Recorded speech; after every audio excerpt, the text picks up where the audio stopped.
is the training modules for authority to sell, ATS, and our alternative approach, paano, no? So, this program is really just an introduction.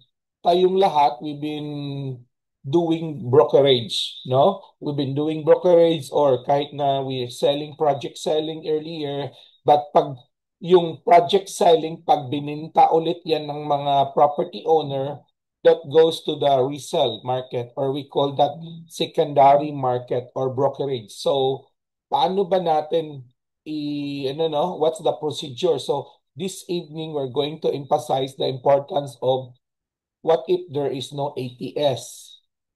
Ano yung protection? Secure your effort, secure your commission. So we will focus on that, no? Frame up the ATS as the legal and professional backbones of every brokerage transaction. So it's just an intro pa lang yan, no? So just a little definition, what is authority to sell? It's a written contract where the property owner authorizes us, broker, to market and sell their property in their behalf. Under the legal perspective of the RBRES, RESA law, it recognizes the broker authority must be in writing to protect both clients and broker. This is I think this is dated June 19, 2019. Most of my colleagues nahirapan kayong kumuha ng mga ATS, you can always show this to your property owner, no, na tell them it is a mandatory compliance for authority to negotiate for sale of real estate or real property. So, kumbaga, you can always quote them the law that, ma'am, sorry po, property owner and everything na kailangan po namin yung ATS nyo because it's mandated by our profession na bago namin i-market yung property, it must be or must have a ATS, no? Very clear, no? You can screenshot this one or you can ask a clearer copy. Okay. So what are those type of ETS? Medyo ano lang tayo, konti lang naman to. Mamaya doon na tayo magstay more on the case study. Types of ETS. Owner, open type ETS. Owner authorized multiple broker. So this is the very common, no? Open type ETS. And then the pros is more exposure. Akala kasi ng property owner na, I don't give you exclusive kasi I want open para I can tap more broker. But is it true? Yes or no lang yan, no? But the negative side, we don't have real protection as a broker because if we market it aggressively, yung passage and everything, pwede mag-knock on door yung ibang broker sa bahay tsaka to solicit their own ATS kasi open, no? So, high risk of our exposure. Kumbaga, sabi nga natin, ma'am, if I don't have exclusive authority, medyo hesitant tayo broker gumastos and spend too much effort, no? Kumbaga, yung magandang facades natin minsan loob na lang or iano natin, no? Kumbaga, left or right view para hindi halata, hindi ma-locate exactly yung location, no? So let's go to exclusive ETS. Owner authorized only one broker or firm or agency for a given period. So the advantage here, you have a strong protection as a broker. It ensured your commission and professional control of marketing. So in this kind of an ATS, we are very aggressive 100% to put money on our advertising, to use the nice best photo of our advertising, no? Because hindi tayo matakot kahit na broker A, broker B will go to the property, we are secured because it is exclusive and locked up with us, no? So, next is the authority to sell with co-broker agreement. Okay, so exclusive broker means they'll partner with other broker via a co-brokerage, no? So, wider market reach without losing control, required clear written co-broker agreement. So, this topic about co-broker agreement, we will discuss this on next Tuesday. That's our topic. But again, basic type lang tayo ng ATS muna. So, ito na maganda. The reason I'm sharing this topic ATS ngayon because in our common practice in MLS, we experience a lot of challenges and problem, no? So, like for example, co-broker, nahirapan. If I don't share my experience, by the way, disclaimer lang ako ha, the knowledge I'm sharing tonight is been just my personal experience. You can always validate, kumbaga, secure your own by in your own legal and theory practice, no? Kumbaga, I'm just sharing based on my experience and case. So, owner, common problem, owner hesitant, ayaw magbigay ng ATS kasi halimbawa, ayaw niya mag-trust sa akin. So, the trust is very important, no? Kaya minsan we need to go with a common denominator, yung mga common friends, kamag-anak, kaibigan, kaklase, kikiki, no? Para there's the trust and easy for us to solicit ATS. And of course, I provide the solution later, no? I provide the solution later. Wrong personality who signed the ATS. This is also common problem. When you say common problem is yung common ears, ang nagbigay ng ATS is only yung panganay. But yung ibang yung ibang children ayaw pala magbenta. So I encountered that problem na we advertise the property but the other siblings advise us na please don't market that property because it's still a common property. Hindi pa namin na extrajudicial partition. So which portion of the property you are selling? Wala pa kaming approved subdivision plan para hati-hatiin namin yung grupo ng magbenta tsaka yung grupo na ayaw magbenta. Huh? So wrong personality minsan tatamaan tayo, no? Next is what if the nagbigay sa iyo ng ETS, let's say sabihin natin chairman of the board or the presidente ng corporation which is one of the director. But the problem is wala siyang tinatawag nating board resolution. So na-experience ko na rin yan na it's the chairman ang nagbenta, nagbigay ng ETS sa isang listing broker. That listing broker shared to me, when I offer that property to my client, natawa pa yung client ko, what a small world. Sabi niya sa akin, Sam, are you sure that property is for sale? Sabi ko kay boss, boss, yes, it's for sale. Taga Manila itong client ko, but they own a property, several properties in the Ayala CBD area. Sabi niya, are you sure? Yes. Maya-maya, sabi niya, ikaw talaga, Sam, loko-loko ka. You are selling my own property. I own that property. I'm one of the incorporator of that property. Tanungin mo yung nagbigay ng ATS dyan, yung chairman namin, kung meron bang board resolution yan. Sabi ko, bakit boss? Hindi. Siya lang gustong magbenta and in our agreement, dapat pag isa sa co-owner wanted to sell, liquidate their share, dapat idaan muna niya sa amin para magbigay ng, kumbaga, first refusal yung co-owners. So, there's no board resolution. Okay? So, ingat tayo. Pag corporate ownership, hanap tayo ng board resolution or secretary certificate.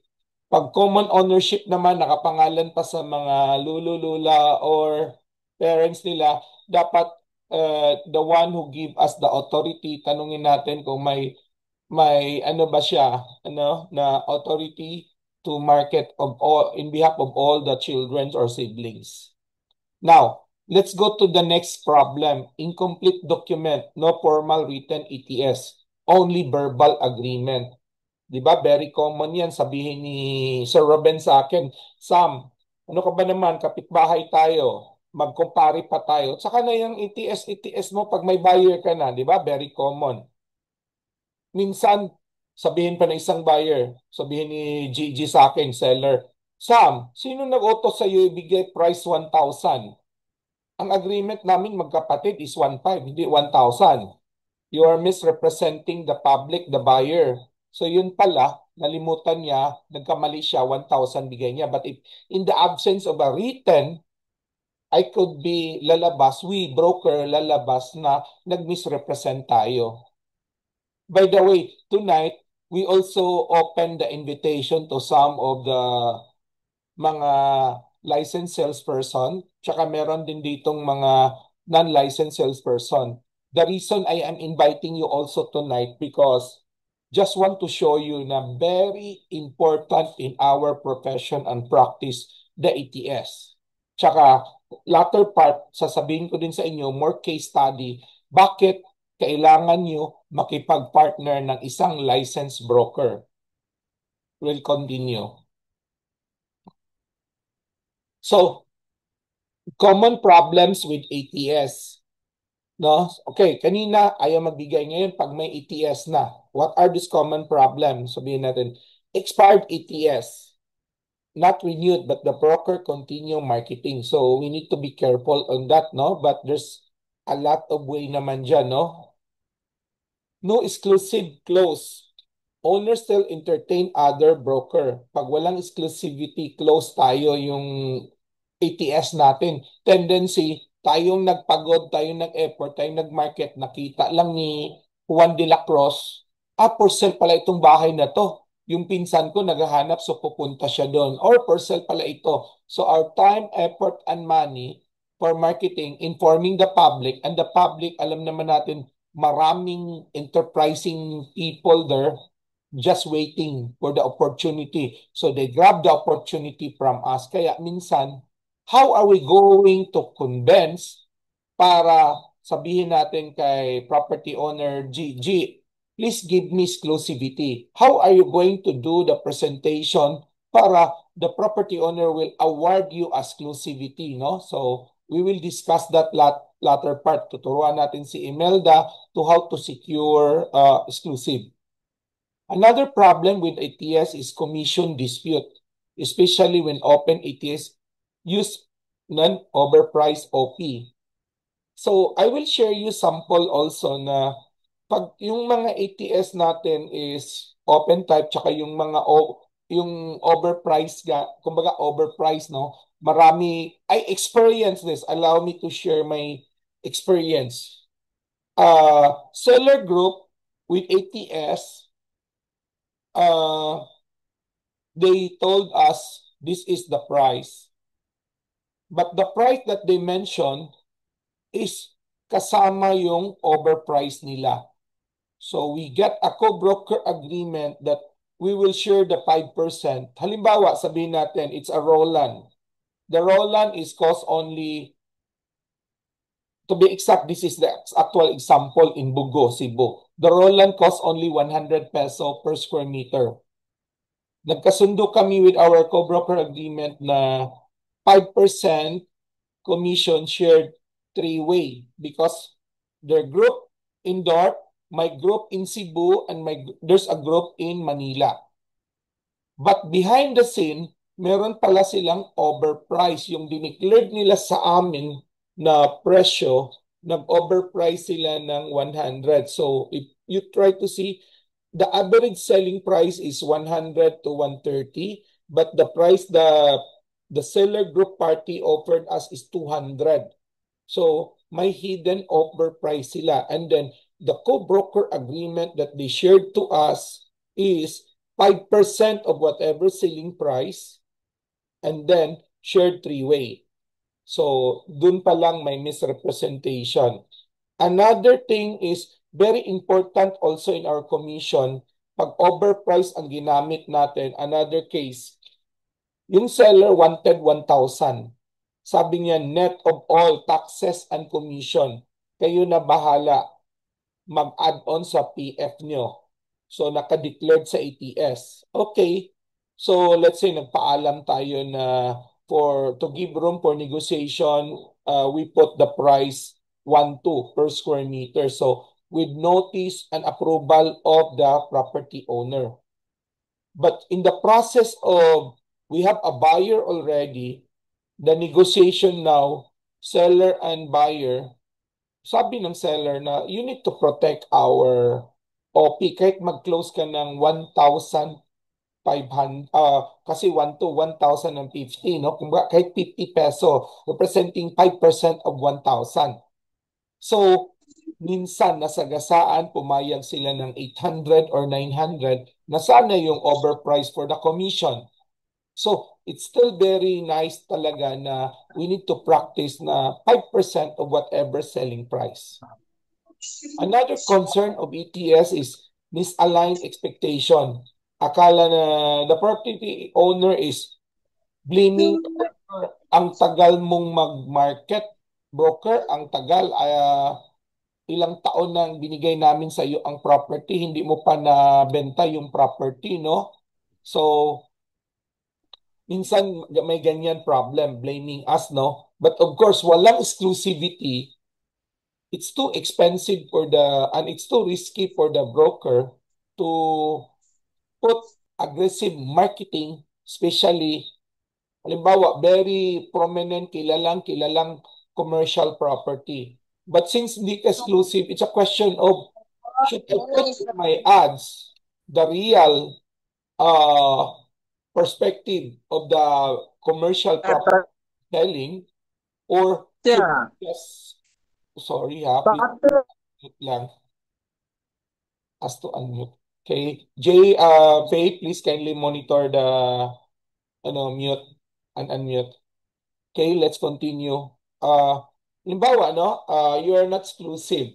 So, may dilema ngayon yung broker Arnita. Dapat ko ba ipakita yung actual location? Kasi pag napakita, it will attract more faster to sell also. But the problem also is, if I cannot,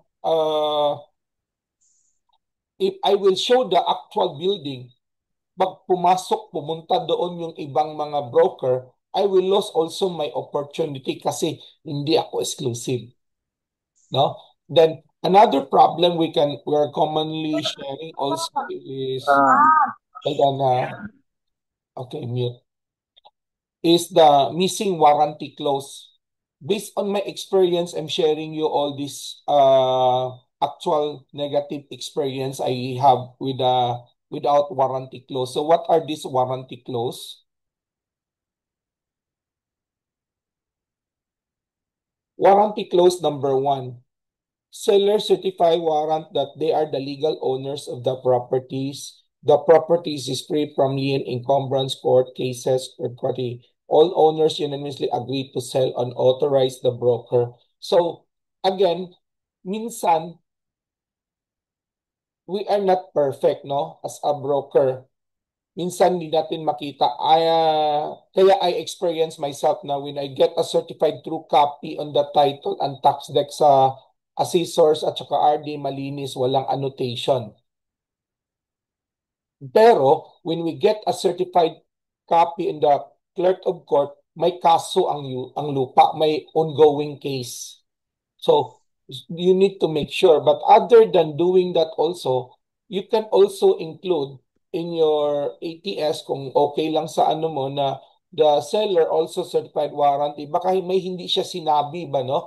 Baka may hidden agenda sila. At least it protect us broker that the seller already warranty also that they are that the property is free from any lien, third party encumbrance, or para pag may tinago siyang mga beyond our control, at least nandyan sa agreement natin that they also already warrant or certified na it's clean but hindi pala clean.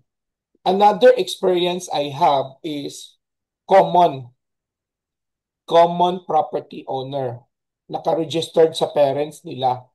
Kaso, the eldest brother give the authority. It's not on me, but it's co-broker ko, submitted the property. And then, the one who give ATS is the panganay. Let's say, out of 5, nagbigay yung panganay ng ATS. Sinabi na it's for sale, nagkasundo silang lahat. But in reality, after few weeks, our attention was called by one of the kapatid and sinabi, please remove and stop marketing our property. Why? We have ETS. Sinabi ng panganay mo it's for sale and okay daw sa inyong lahat. No, it's not okay. We are not selling our share. 2 sa 5 are not selling our shares. So, if you continue marketing that property, saan in that property out of 2 hectares, saan dyan ang binibenta nyo? Hindi pa namin na pa-subdivide yan.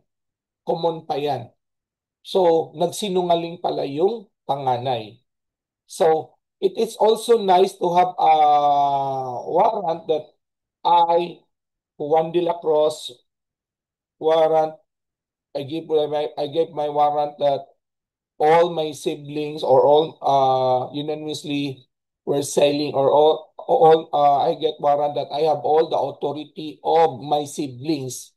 Just for ano lang yan, no? Pero part of our due diligence, hihingi pa rin tayo ng ATS once there is already a buyer.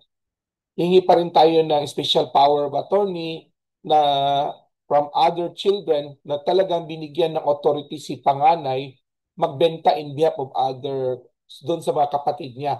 But yun lang, na-experience lang namin na sinabi niya okay. Yun pala hindi okay. So, at least man lang when my attention was called by the other kapatid, sinabi ko, nagsinungaling pala itong panganay mo kasi pumirma siya sa ATS ko. Sabi niya, he had all the authority of all the kapatid among siblings na ibenta yung property niyo. So yun, it will no, it help us also protect. Kasamang palad, lawyer pa yung nagpadala ng notice sa atin, no? To remove, to stop marketing. So, okay lang. Experience is learning. Another experience we also encountered with ATS is the holdover. Sellers recognize the broker as the procuring cause, which is very normal naman, no? But may ibang ATS tayo, walang holdover clause. Kasi minsan na-experience natin, super ikli. It's a big property, but super ikli, only 6 months yung ATS period natin. And sometimes developer, especially big Roland, developer, it takes them more than 6 months to do due diligence and study.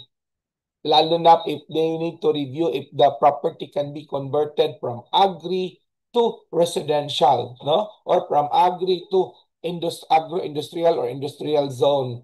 Okay? So dapat meron tayong holdover clause.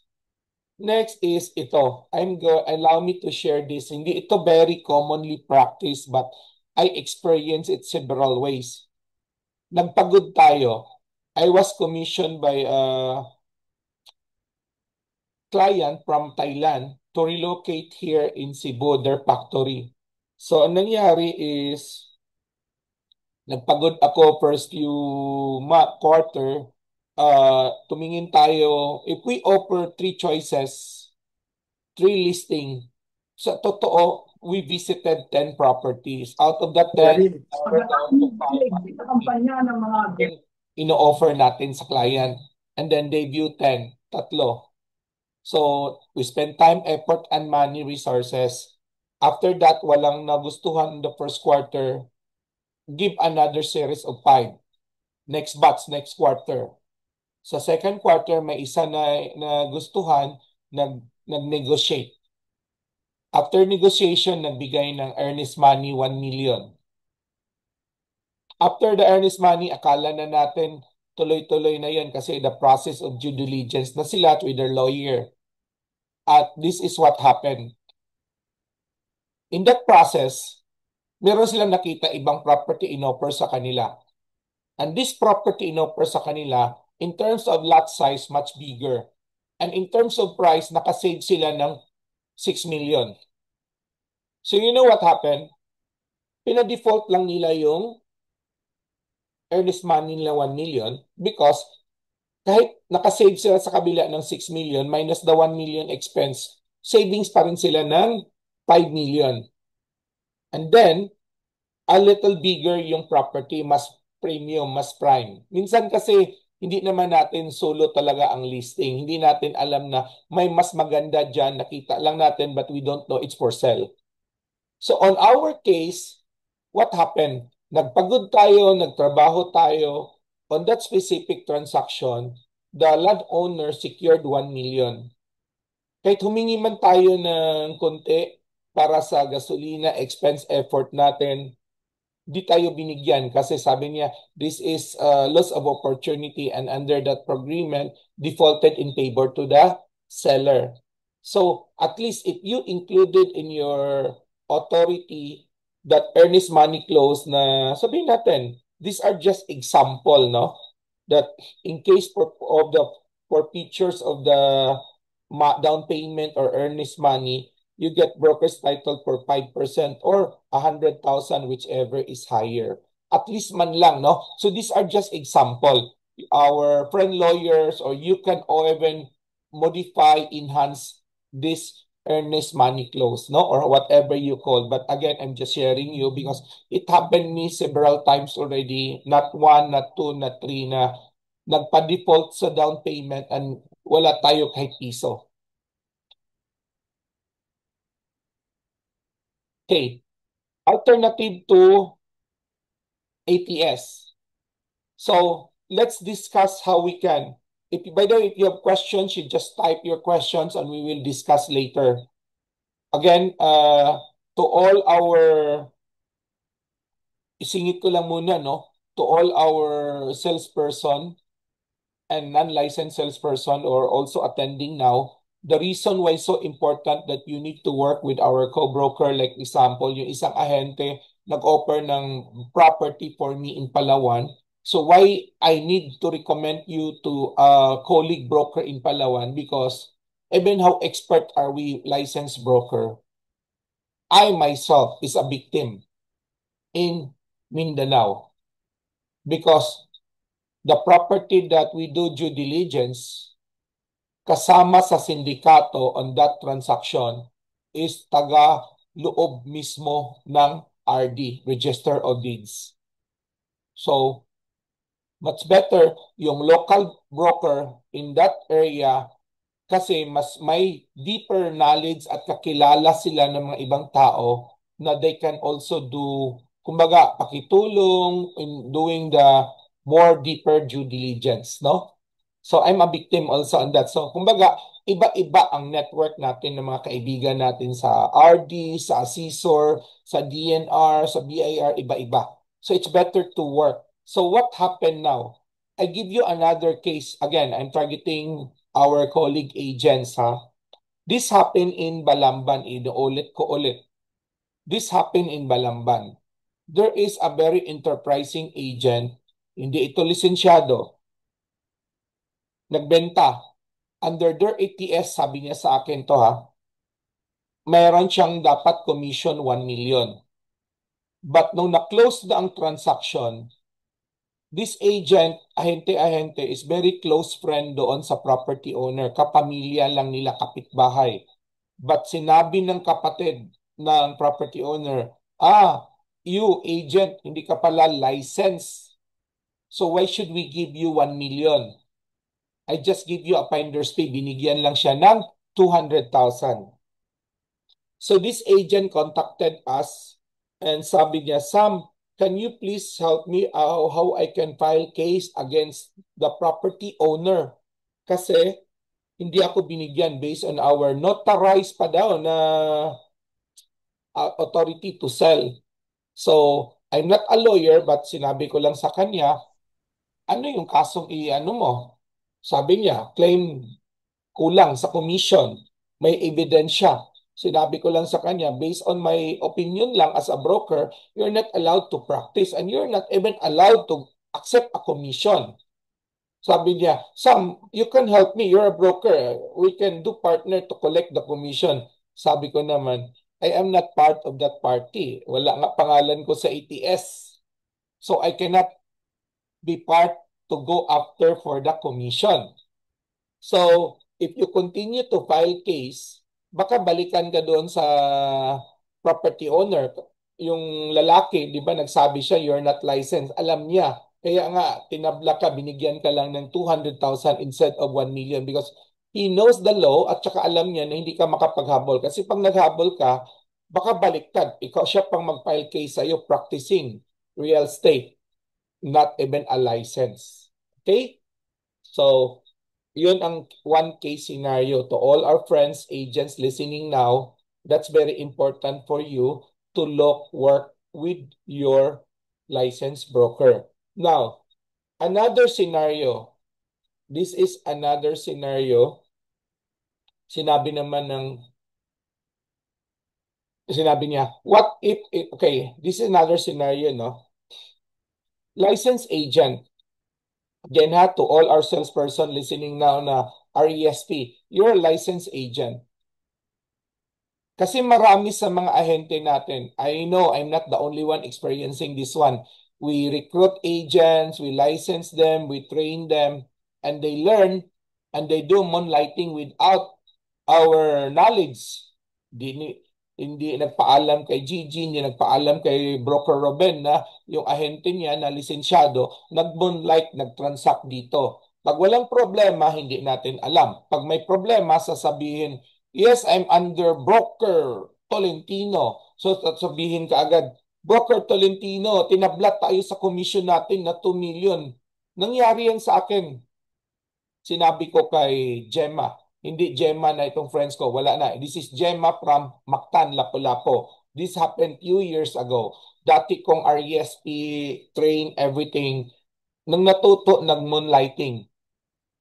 In that transaction, sinabi niya, Sir, I need your help. Tinabla yung commission natin. We supposed to get a 2 million commission. Di tayo binigyan. Sabi ko, anong transaction? Ito sir, may transaction kasi tayo doon sa Mactan Roland and then ganito, ganito. Sabi ko, hindi ko alam yan ah.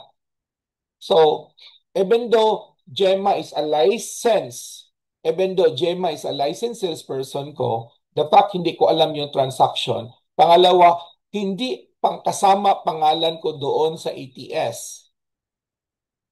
So I told Gemma, I cannot help you. Solo mo yung transaction yan. I don't want to be liable on that transaction. Problema mo na yan. Then, I also terminate her.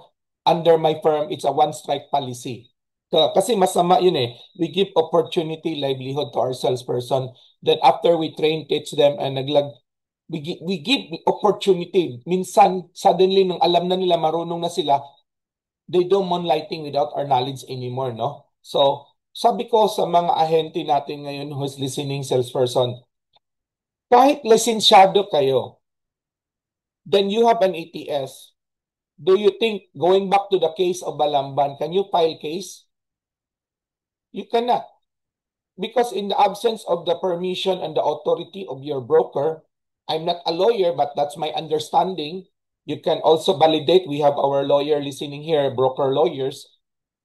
You're practicing without the supervision of your broker. In fact, how can your broker participate and file to collect commission?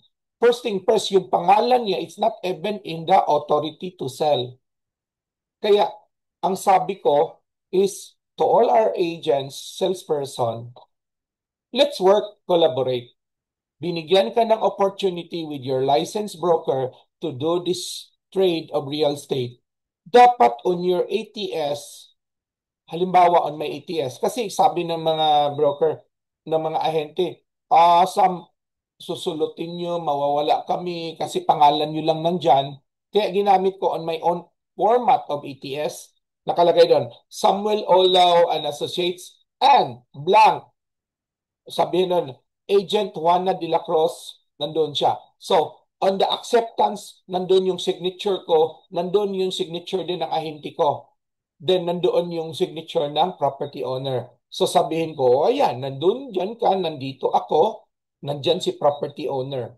So, that is just an example on my practice. But again, what is important, the message ko lang ngayon, to all our licensed agent, let's work together. Just like how the bookkeeper work together with a licensed accountant. No? So let's collaborate. So let's continue now. Memorandum of Agreement with Seller. This is one alternative to ATS pag ayaw nila yung iba nga ayaw nila makinig ng ATS, ginamit na lang nila ATM. Authority to Market, ATN, Authority to Negotiate for Buyer, no? So, especially for joint venture or big ticket properties, marami kasi kayong ilalagay dyan. What is the usual commission pag joint venture? Or halimbawa, hybrid. So you cannot just use a templated ATS. So you need a deeper more structured MOA. You need a help of your lawyer to do that, no?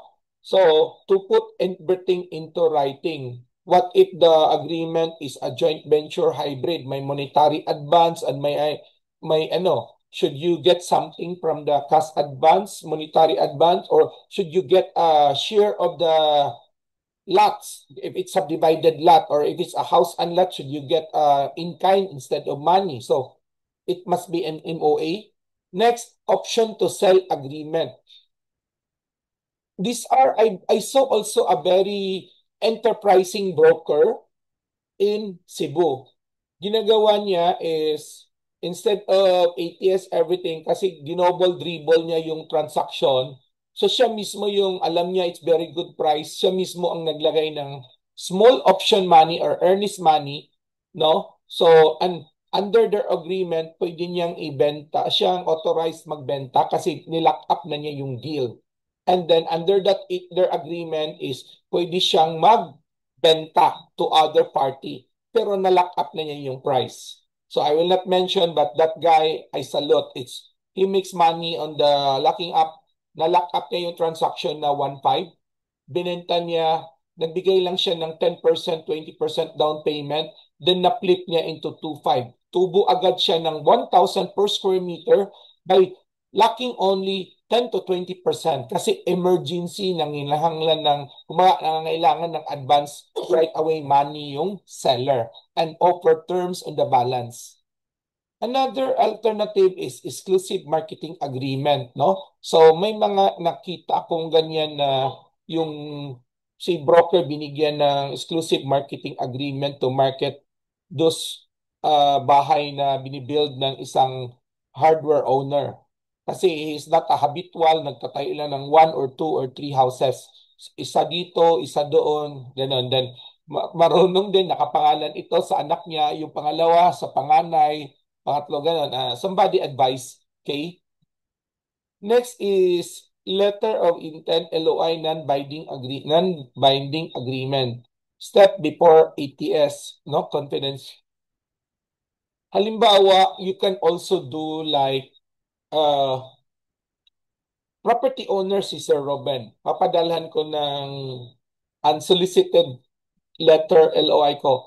This is Samuel Olao. Sir Robin, I have an interested property. I have an interested buyer of your property. Would you allow me to market your property and offer it to my client? So in return, may I ask the details and then the terms, the price, the taxes terms and the commission that you're giving, no? So parang unsolicited. Ikaw mismo ang nag-unsolicited para sa, minsan ginagawa namin yan kasi I have a Chinese client ng style namin is we go to an LGU, tingin kami doon sa malapit sa mga public market, sabi niya, ito Sam, from this area to that area, I like that property. Hanap ka ng ganitong size. So ang ginagawa namin, tingin kami. So we make an unsolicited, kumbaga, unsolicited to market the property, or minsan ginawa namin unsolicited offer na diretso with all the terms and conditions. Binaliktad ko. Okay? So but under that unsolicited offer to buy, sinabi ng property owner, Sam, we're not selling this property. Yes, ma'am, but my client, ambaga, namasyal kami dito, nakita namin, naghahanap kami ng property. Just in case lang, baka maisipan nyo mag-ibenta itong property, ito po yung offer namin, unsolicited offer to buy. Nandyan yung price based on our market study, nandyan yung taxes terms namin, we shoulder all the taxes, nandyan yung commission na in case ibenta mo, we charge you our PF. Oh, so baliktad, no? Pag conforme ka po, please kindly sign conforme. Or if you want to make a counter offer or talk to my client, let's arrange a meeting. So there's a lot of way to, kumbaga, no, to discard eh. Now, the last part is very, very important tips. Diba? Sabi natin na talagang may mga property owner na ayaw magbigay ng authority, ayaw pumirma ng authority. But they want to sell their property. So how are you going to validate the information of the property, the selling price, the terms of taxes? Is it net or seller shoulder capital gain? The commission, how are you going to validate if it's all verbal? So I give you a tips. Implied authority via email confirmation, via phone text, via digital notes or record notebook. So I give you example. Let's say, nag-chat ako doon sa client ko kasi ang client ko, property owner, is not from Cebu. So we always do exchange communication through social media like Messenger, WhatsApp, Viber, very common, no? Or sometimes through text. So some were for sale. So I screenshot everything para safe. Para minsan naman, kahit naka-screenshot yan, dinidelete ng client on their part, no?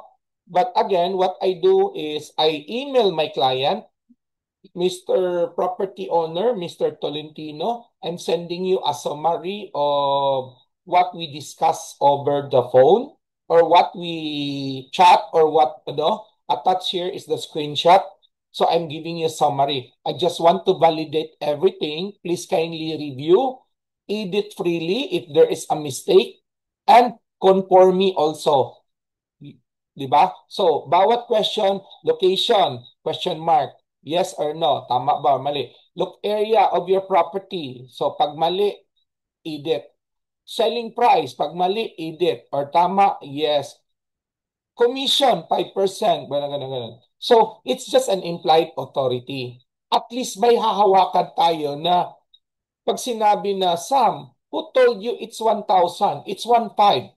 At least may pakita ako. Sir Robin, dito sa chat natin, dito sa screenshot natin, dito sa ano natin, nag-conforme ka, it's 1,000. So, pero okay lang po, Sir Robin, kung nakalimutan nyo, ano lang naman, may disclaimer naman tayo, you have the rights being the property owner. Mag-usap lang kayo ng buyer. What is important here is to protect our integrity as a broker na hindi tayo lalabas na nag-misrepresent, di ba? Yun lang. Kasi yung mga implied is not a real ATS. Pero don't forget, when you do the final offer on your letter of intent to buy, binabalik mo din doon, Miss Arnita, I have a subject to, letter of intent to buy, Kalunasan 2 hectares property. Property description, location, area, purchase price, nandoon na yon, 50 million. Taxes, terms and condition, seller, shoulder, taxes and other payable prior to the date of sales. Kasi net ang gusto ng seller. Seller, shoulder, commission, 3%. So sinulat mo doon. Buyer, shoulder, taxes related to the sales like capital gain tax, doc stamp, notarial, etc., cost of title transfer. So sinulat mo ulit doon.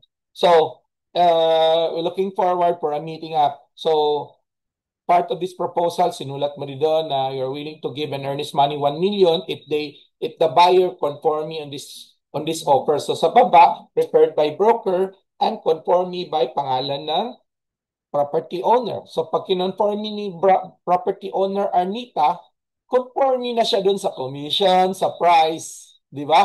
Pero pag sinagot naman niya ng counterpart, at least pag sinagot niya, hindi niya binago yung commission rate natin doon na sabihin natin, Sam, paano ba malubag or pangalan, ano ba sa Tagalog, lubag, manegotiate natin yung 3 na magiging 5.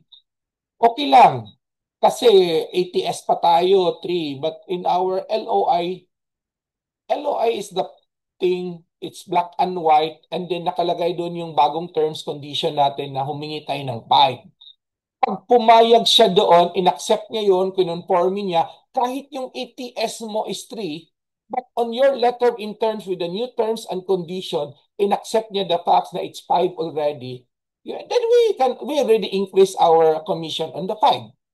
Kahit na wala siyang ATS, it's all implied authority allowed, but we validate it with our letter of intent.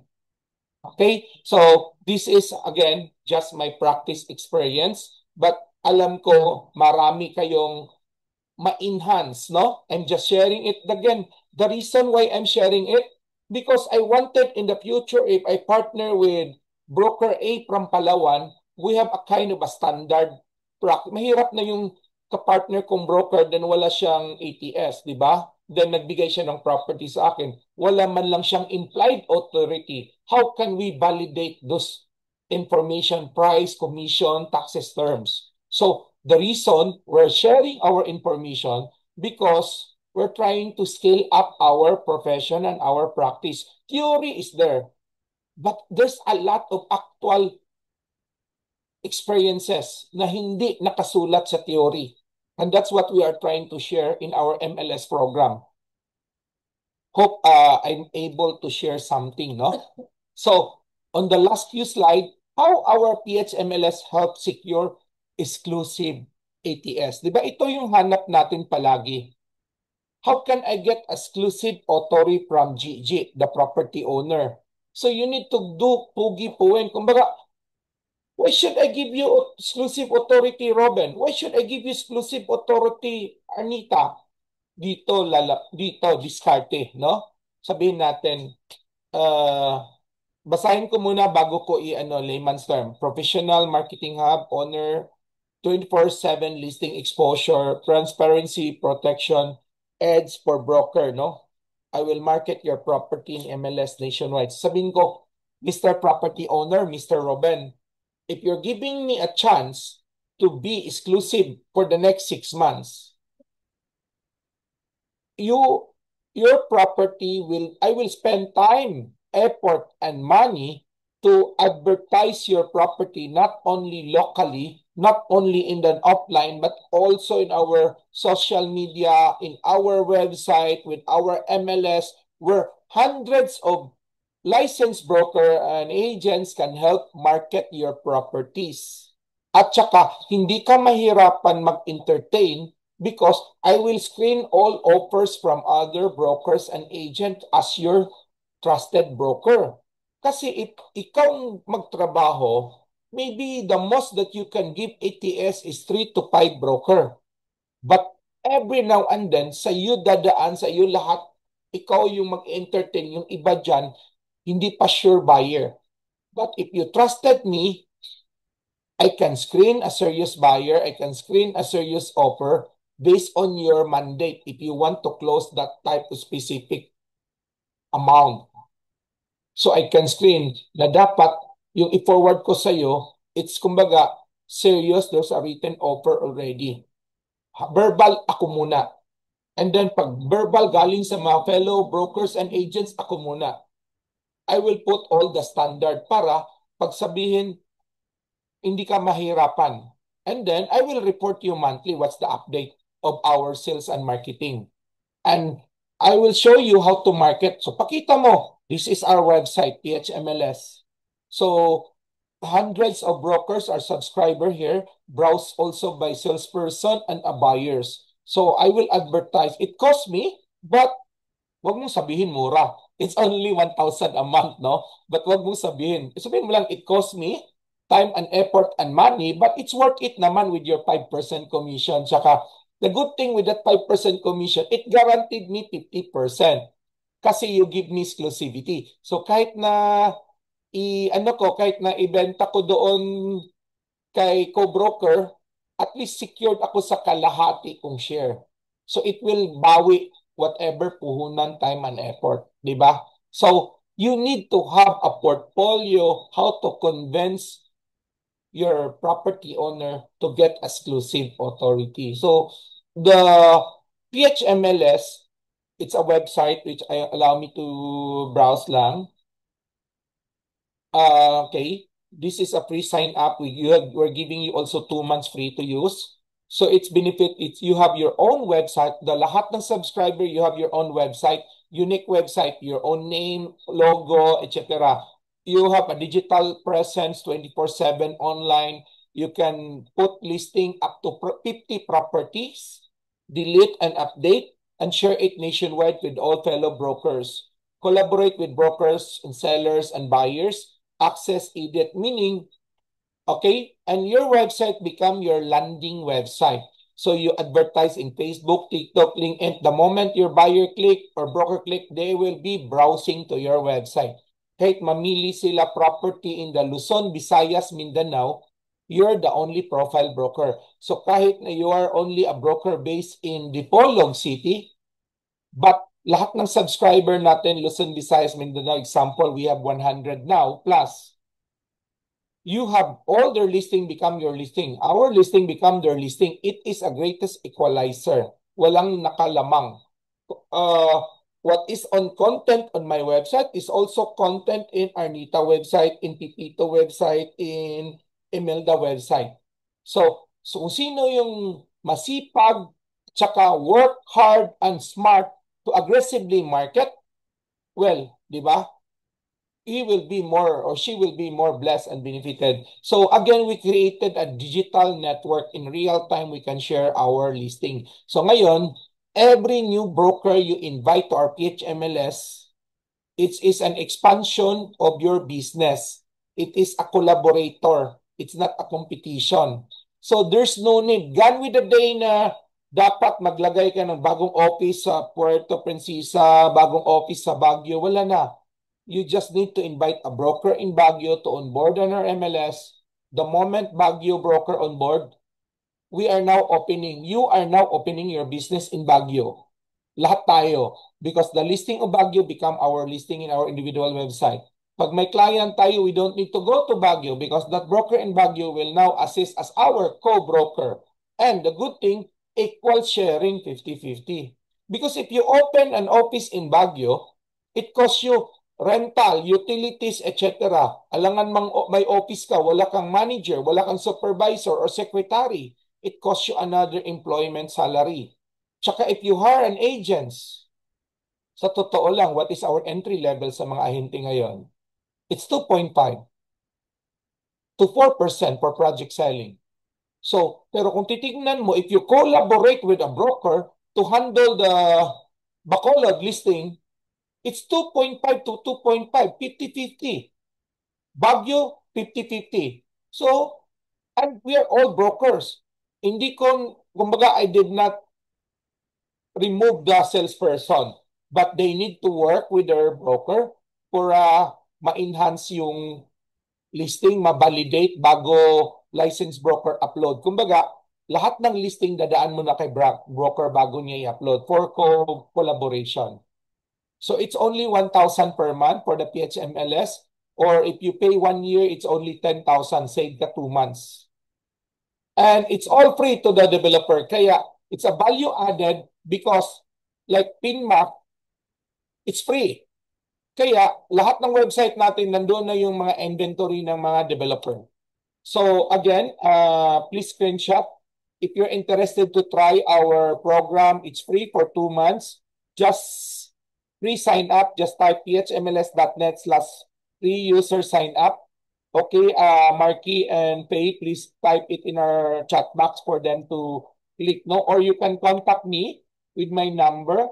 So some I want to try the system for free. Yeah, again, no hidden charge, it's free. And then on the 3rd month, if you want to continue, then that's the time we charge 1,000 per month. Or you pay advance 1 whole year, then it discount, no? So you can, what is in here? It's brokerage, rental leasing, developers inventory, ROPA, foreclosed asset by the bank. So we offer free to all developers because lahat ng inventory ng mga developer is a value added to us. Di ba? Mas maganda. Sa totoo lang, sino ba may oras pa sa atin magawa ng mga inventory ng developer to put it in our website? So totoo, very busy people tayo. But we do it for you with our system. Okay? And then, rental leasing. Tsaka yung mga foreclosed listing ng mga banks, lending, and iba pa.